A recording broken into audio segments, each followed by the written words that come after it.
5 حالتوں میں ہمیشہ خاموشی اختیار کریں۔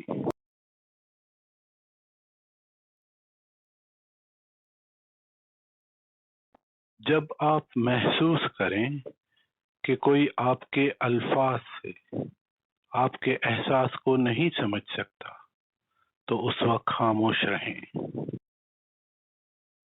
جب آپ نہیں جانتے کہ کیا کہنا ہے، آپ کو اپنے خیالات اور مخصوص پہلوؤں کے بارے میں علم پر شک ہو تو اس وقت بھی خاموش رہیں۔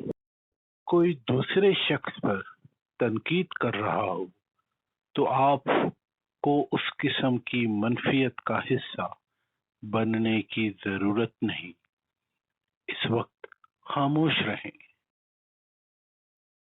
کوئی غصے اور نفرت میں چیختا ہے اور بڑبڑاتا ہے تو آپ کی خاموشی اس شخص کو آرام دیتی ہے۔